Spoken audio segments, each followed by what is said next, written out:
क्या आपको मालूम है, नींद में भी कुछ योग होता है, प्रभु भी उससे प्राप्त हो जाते हैं।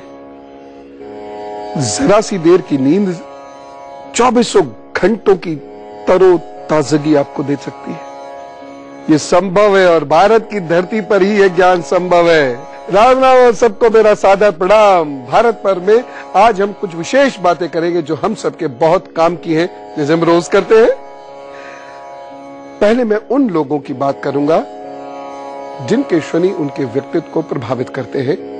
उन लोगों की बात करूंगा जिनका चंद्रमा यानी मन बहुत कमजोर है। देखिए, इन ग्रहों के पहले मैं उन लोगों की बात करूंगा जिनके शनि उनके व्यक्तित्व को प्रभावित करते हैं। उन लोगों की बात करूंगा जिनका चंद्रमा यानी मन बहुत कमजोर है। देखिए, इन ग्रहों के कारण आपको धन दौलत मिल रही होगी, मिलने भी चाहिए, लेकिन एक भारी कमी इनसे उत्पन्न होती है और वह कमी होती है हमारी नर्वस सिस्टम की कमजोरी की, जिससे उभरता है तनाव। आपको पता है कि जब शनि किसी व्यक्ति को रंग से राजा बनाता है, ऐसा ज्योतिष शास्त्र में वर्णन है, बारंबार वर्णन है, तो उसे तनाव संबंधी परेशानियां, गर्दन का दर्द, कमर का दर्द, पिंडलियों का दर्द और एड़ी का दर्द भी देता है, नींद भी उड़ा देता है। जब शनि कुंडली के पहले, दूसरे, चौथे, 8वें तथा 12वें भाव में होता है और अच्छा भी होता है, तब भी तरक्की के साथ साथ रोग और समस्याएं देता ही है। जब शनि तुला, मकर और कुंभ राशि का होता है तो वो तरक्की और पैसा देता है, लेकिन इन राशियों का शनि नसों में कष्ट भी देता है। एक तरक्की मिल जाती है और दूसरी नसों में दर्द बढ़ाता है। अजीब विडंबना यह है कि शनि कमजोर तो नसें होती हैं, पर मजबूत हो तो भी नसों की परेशानी। यही हाल चंद्रमा का भी होता है, तो व्यक्ति भी तनाव झेलने में असमर्थ होता है। काम बढ़ने के साथ साथ उसका मिजाज भी बदलता चला जाता है, उसकी नींद भी उड़ जाती है और उसके चेहरे से खुशी भी उड़ती जाती है। अब इन दोनों समस्याओं को आप अपने हाथ पर भी समझ सकते हैं। हमारे हाथ पर ये जो हिस्सा होता है, ये बाहर की तरफ वाला ये हिस्सा होता है और साथ में ये वाला जो हिस्सा होता है, ये अगर दोनों बहुत उठे हुए हैं तो ये तो तय है कि आप बहुत साधारण से असाधारण व्यक्तित्व बनेंगे, लेकिन ये सारे रोग भी आपके साथ चलेंगे और कभी हालात बहुत खराब भी हो सकते हैं। हमारे योग दर्शन में इन दोनों ग्रहों के इस खराब फल से निपटने का एक अद्भुत उपाय बताया गया है, जिसे कहते हैं योग निद्रा। जीवन में तनाव दिन ब दिन बढ़ता जा रहा है और सबसे ज्यादा जो तनाव बढ़ रहा है आजकल वो दो है। एक बहुत अमीर बनने का तनाव और दूसरा रिश्तों में उलझने से पैदा होता तनाव। योग निद्रा इस तनाव को समाप्त कर सकती है। योग निद्रा तथा सामान्य निद्रा में बहुत अंतर होता है। योग निद्रा बहुत जतन से हासिल की जाती है। बहुत सारे लोग नींद को योग निद्रा समझ लेते हैं, वह नहीं है। ये बेहद सख्त कठिन अभ्यास से प्राप्त होती है। नींद आपको सामान्य दिनों में या सामान्य परिस्थितियों में आराम दे सकती है, परंतु यदि आप तनाव में हैं, चिंता में रहने लगे हैं, आपकी मांसपेशियां और मन दोनों में तनाव उत्पन्न होने लगा है, तो फिर योग निद्रा ही आपको तरोताजा कर सकती है, तनाव मुक्त कर सकती है। शनि और चंद्रमा यदि यह आपके शरीर में अच्छे फल नहीं दे रहे हैं तो मस्तिष्क को प्रभावित कर देते हैं। नर्वस टेंशन से संबंधित समस्याएं उत्पन्न होकर नाना प्रकार के रोग लग जाते हैं, क्योंकि तनाव स्वयं एक बीमारी नहीं है, लेकिन हजारों रोगों को देने वाला एक कारक अवश्य है। उनके सामने एक बड़ी समस्या यह है, जिन लोगों को तनाव बहुत रहता है, तो सबसे बड़ी समस्या यह है कि जब वह लंबी नींद के बाद सुबह को उठते हैं तब भी फ्रेश नहीं होते, पलकें भारी भारी रहती हैं, सर भारी भारी रहता है, हाथ पैरों में हल्का दर्द रहता है, लंबे समय तक अकड़न रहती है। यह समस्या छात्रों को भी होती है। इस समस्या को यदि आप महसूस कर रहे हैं तो यह तय है कि आगे आने वाले वक्त में निश्चित रूप से बड़ी समस्याओं से आपका शरीर घिरने वाला है। वो हार्मोनल प्रॉब्लम भी हो सकती है, वो संधिवात की समस्याएं भी हो सकती हैं, गाउट, आर्थराइटिस जैसी प्रॉब्लम्स भी हो सकती है। इसलिए अलर्ट रहिए और निजात पाने के लिए योग निद्रा का सहारा लीजिए।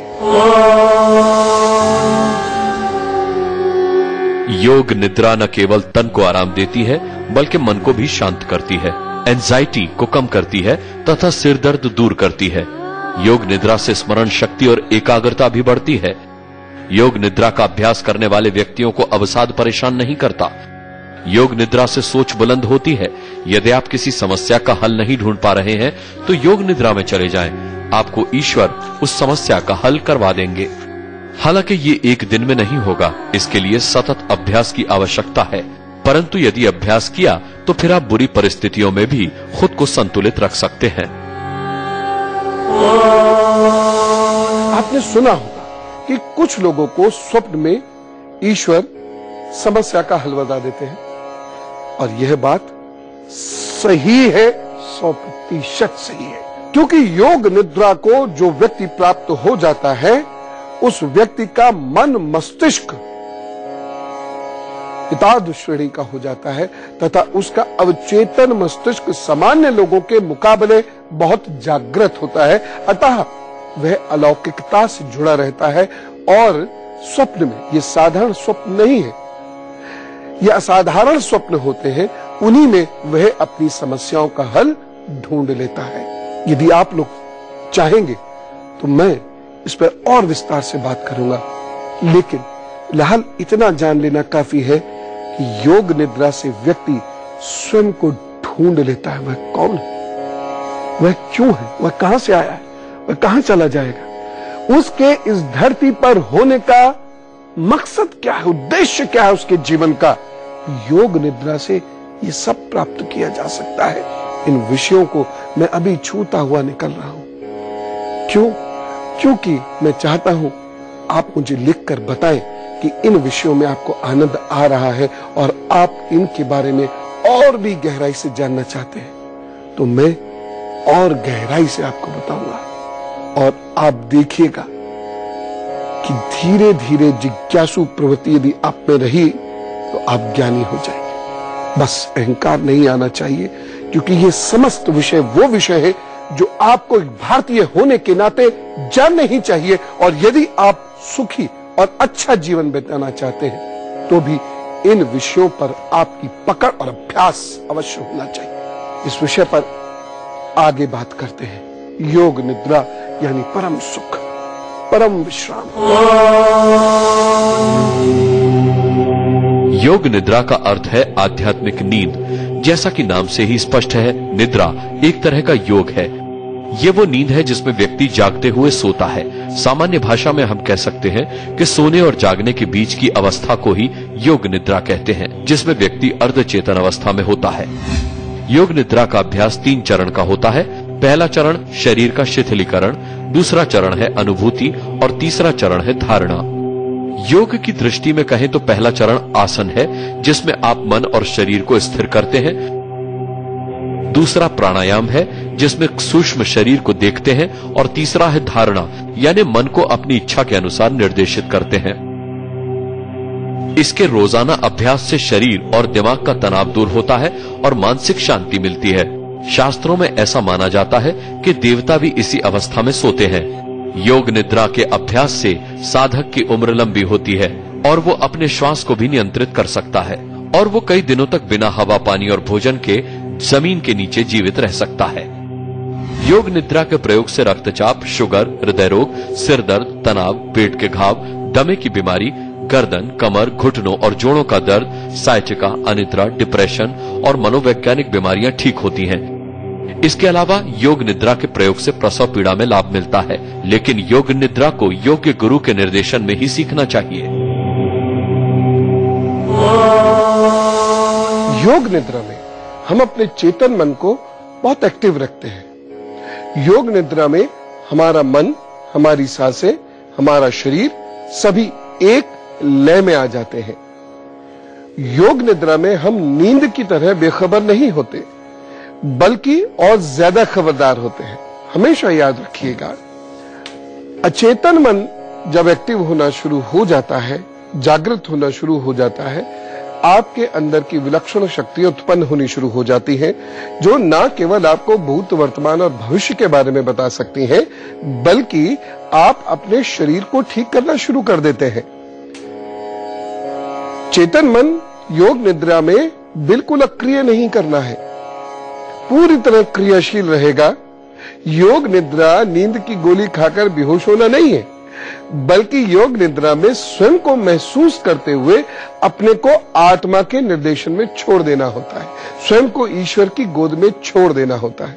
लेकिन योग निद्रा में जाएं कैसे?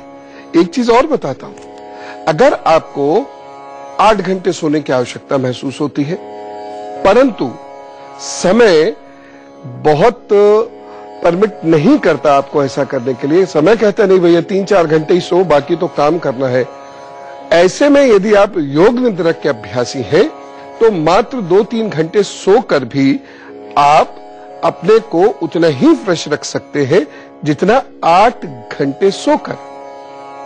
लेकिन इसके लिए आपको योग निद्रा को थोड़ा और ज्यादा समझना होगा, योग निद्रा का आपको अभ्यास करना होगा, और योग निद्रा ही वह निद्रा भी है जिसमें आपको ईश्वर द्वारा अपने अनेक प्रश्नों के उत्तर मिल जाते हैं, शंकाओं का समाधान भी हो जाता है। क्रिया विधि को समझ लीजिए। इस विधि को समझना बहुत आसान है, लेकिन योग के नियम बहुत सख्त हैं, यम बहुत सख्त हैं, और अभ्यास का अनुशासन बहुत सख्त है।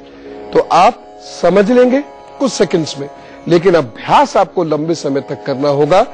लेकिन ये तय है कि यदि आपने अभ्यास किया तो तन मन के रोग और भौतिक सुखों से लेकर आध्यात्मिक सुखों तक की प्राप्ति आपको हो जाएगी। पहले बैठिए, श्वास स्थिर कीजिए, और फिर आराम से आप पैर फैलाकर लेट जाइए। सर के नीचे एक तकिया रख लीजिएगा या ऊंची सी कोई भी चीज रख लीजिएगा, दुपट्टा, मफलर आदि को आप रख लीजिएगा और आराम से लेट जाइए। पैरों को अपने सीधे रखिएगा, एकदम ऐसे शरीर को फैलाना नहीं है। हाथों को अंदर इस प्रकार से रखना है। सांसों को नियंत्रित कीजिए, गहरी सांस लीजिए, छोड़ दीजिए, आंखें बंद रखिए, और प्रभु नाम जो भी आप लेते हैं उसका स्मरण लगातार चलता रहना चाहिए। शरीर को ढीला छोड़ना शुरू कीजिए। ये बहुत कठिन क्रिया है, शरीर को ढीला छोड़ना लगता है बहुत आसान, लेकिन ढीला छोड़ना शुरू कीजिए। और उसके बाद आप अपने पैरों के अंगूठों पर किसी एक अंगूठे को ले लीजिए, उस पर अपने को एकाग्रचित्त कर दीजिए। ऊंचा सा तकिया रख के इस तरीके से और एकाग्रचित्त कर दीजिए। तनाव बिल्कुल नहीं लेना, शरीर ढीला रहेगा।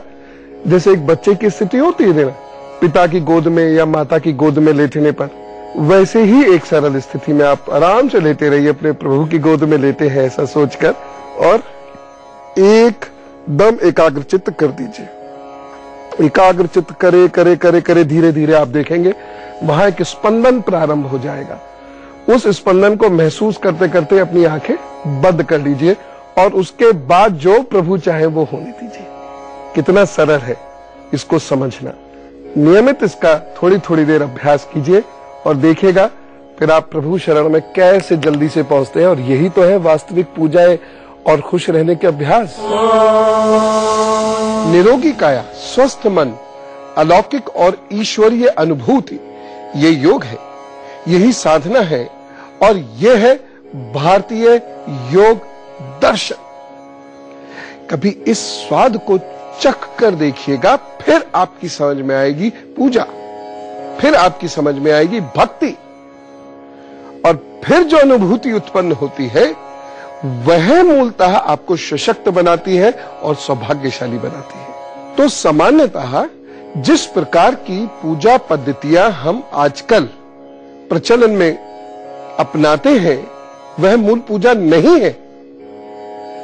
हम हर समय पूजा में रहते हैं। एक भक्त हर समय पूजा में रहता है, सोते समय भी।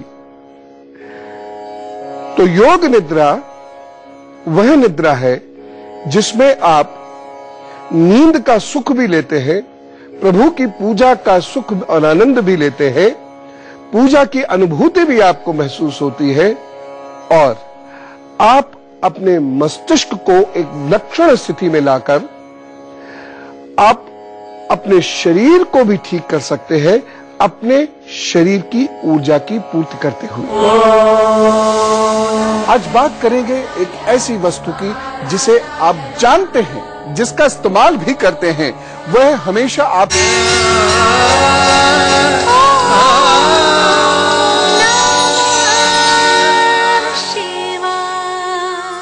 और अब बात करते हैं भारत की दुनिया को उस देन की जिससे हम आप सब स्वस्थ रहकर अपने जीवन को बेहतरीन बना सकते हैं, गुणवान बना सकते हैं। तो बात करते हैं स्वास्थ्य पर्व की।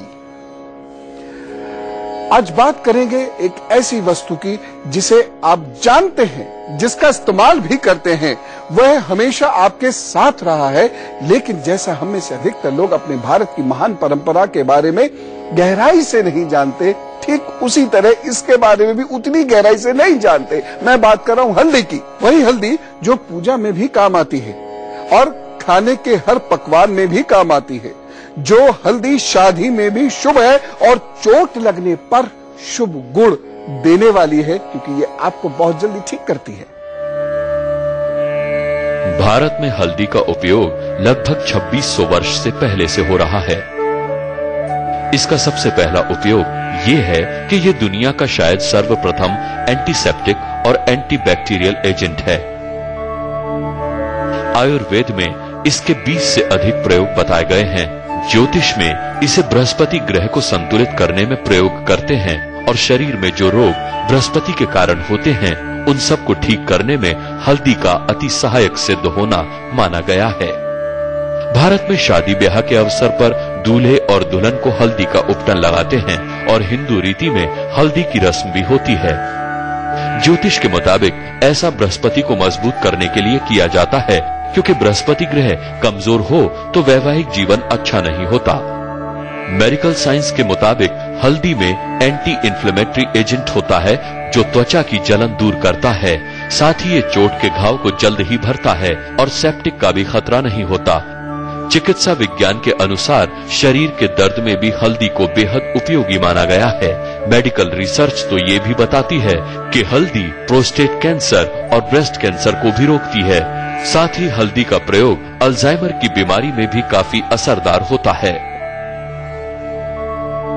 ग्रहों का हम पर सीधा असर पड़ता है, कैसे क्या, ये मैं आपको किसी दिन बहुत गहराई से समझाऊंगा।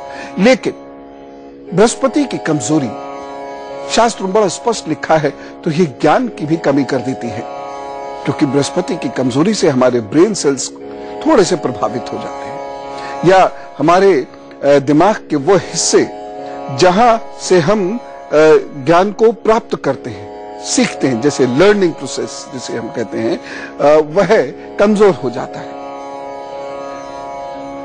इसके लिए उन्हें हल्दी और दूध का सेवन करना चाहिए। जिन लोगों का भी दिमाग कमजोर है, चीजों को जल्दी भूल जाते हैं, चीजों को जल्दी समझ नहीं पाते, दूध हल्दी का सेवन उनके लिए रामबाण है। लिवर और प्रोस्टेट ग्लैंड्स ये आपके डिस्टर्ब हो जाते हैं कभी कभी। गले में कफ की शिकायत बहुत होती है, हल्दी यहां पर भी आपकी मदद करती है। हल्दी का प्रयोग इसका अचूक इलाज है। शरीर में वात की समस्या यदि बहुत रहती हो, या फिर हड्डियों के जोड़ों में बहुत तकलीफ होती हो, तो ऐसे लोगों को हल्दी का सेवन अवश्य करना चाहिए, या फिर नारियल के तेल में हल्दी मिलाकर जोड़ों के दर्द वाली जगह पर लगाना चाहिए, बड़ा लाभ होता है। जिन लोगों को जल्दी जल्दी बाहर जाना होता है, बाहर जाकर काम करना होता है और सर्दी लगने का भय रहता है, वह लोग 1 कप गरम गरम दूध में 25 ग्राम हल्दी और मिश्री मिलाकर पिया कीजिए। देखिए कितने काम की है ये हल्दी, आपको स्वस्थ रखेगी, ठंड से बचाकर रखेगी, सांस के रोगों से बचाकर रखेगी। हाँ, इतना मैं जरूर कहूंगा कि जिन लोगों को जॉन्डिस हो जाता है वो जरा हल्दी से परहेज करें। बाकी चिकित्सीय सलाह लेनी चाहिए ऐसे में, क्योंकि व्यक्ति से व्यक्ति अलग अलग होते हैं और उनको अलग अलग चीजें सूट करती हैं, सूट नहीं भी करती हैं। भारतीय संस्कृति और परंपराओं को समझने में थोड़ी कठिनता तो आती ही है, क्योंकि ये बत्ती जलाकर, दीपक जलाकर और पूजा करने से कुछ ज्यादा है। लेकिन जो लोग वास्तव में अपने प्रभु के निकट जाना चाहते हैं वह इसे समझेंगे और इसी ही तरीके से समझेंगे। अभ्यास कीजिएगा। कौन जाने योग निद्रा में ही आपका सूक्ष्म शरीर अति जागृत हो जाए। सूक्ष्म शरीर अति जागृत होने के बाद क्या हो सकता है? प्रभु से भेंट। भारत माता की जय।